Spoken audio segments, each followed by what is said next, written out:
Hoje nós vamos falar sobre ECF, mais especificadamente sobre a correção do erro do registro J150. Então, sem enrolação, bora pro vídeo.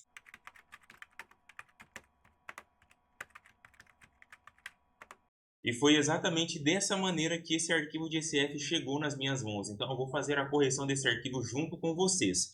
E a primeira coisa que eu gosto de fazer é não me preocupar com esses números absurdos de erro aqui. Eu gosto de ir no passo a passo daquilo que eu já sei resolver. Então, se nós observarmos aqui, qual que é o primeiro erro? Deve haver recuperações de ECD, pois a pessoa jurídica indicou possuir contabilidade. E por que eu já gosto de corrigir esse erro antes de olhar o todo? Porque às vezes muitos dos erros que nós encontramos dentro da ECF é originado por falta de recuperação de ECD. Então, qual que é o primeiro passo que a gente vai fazer?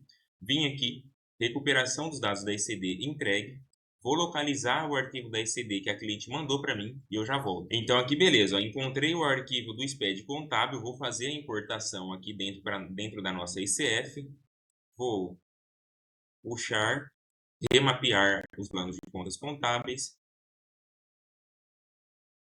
Show de bola. E aqui eu vou validar o arquivo novamente para nós vermos o que vai acontecer, se esses erros vão diminuir ou não. Então aqui beleza, o arquivo foi validado novamente e ele continua com uma estrutura bem grande de erros. Então a gente vai abrir os erros aqui para a gente verificar mais de perto. E agora, olha o que eu comentei com vocês, a partir da recuperação da ECD, nós reduzimos e muito a quantidade de erros no nosso sistema. E aqui é uma posição que eu fico extremamente confortável quando eu olho essa estrutura de erro aqui. Por quê? Porque nós temos duas estruturas de erros em um valor extremamente elevado, que é 75 erros, só que é a mesma quantidade de erros. E o que acontece? Muitas das vezes, um erro ele ocasiona outro. Então, nessa posição onde nós temos dois erros que possuem a mesma quantidade, eu já fico otimista em pensar que eu corrigindo uma única informação, eu já vou efetuar a correção dos dois erros de maneira simultânea. Então, qual que é o teste que eu faço aqui?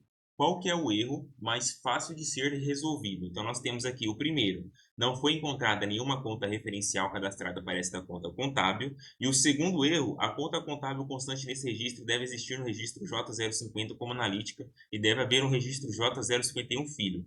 Então, qual dos erros ele é mais simples de ser resolvido? Com certeza o erro de conta referencial. Então, qual que é o teste que eu faço? Corrijo um erro de conta referencial e eu vejo se automaticamente o outro erro também será deduzido. Então, bora aqui, ó. Não foi encontrada nenhuma conta referencial. Conta caixa. Eu vou entrar aqui, clicar para ele já me transferir de maneira direta.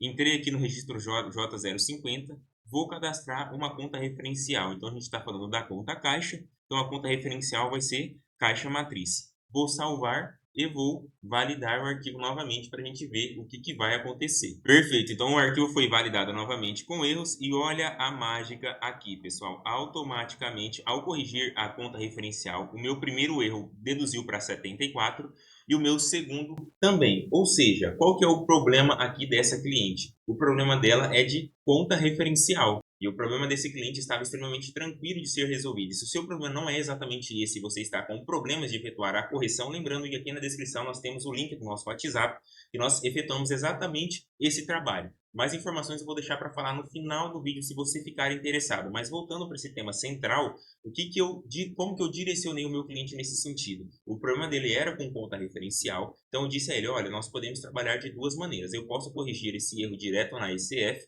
e te transmitir e te passar o arquivo já corrigido, mas isso não é o mais recomendado. Por quê? Porque uma vez que eu parametrizo a conta referencial direto na ECF, ano que vem esse cliente vai ter o mesmo problema novamente. Então, qual que é o mais correto? Essa parametrização ser efetuada direto no sistema do meu cliente. Então, foi exatamente essa direção que eu passei a ele. Olha, você vai precisar efetuar essa referenciação dentro do seu sistema. Uma vez que você fizer essa referenciação, você vai tirar o arquivo novamente e vai verificar se todos os erros sumiram. Pelo que eu estudei, pelo que nós vimos aqui, é simplesmente isso. Se ele efetuar as 74, no caso, né, 75 referenciações, automaticamente a ECF dele vai ficar isenta de erros quanto ao erro principal, que era no registro J150.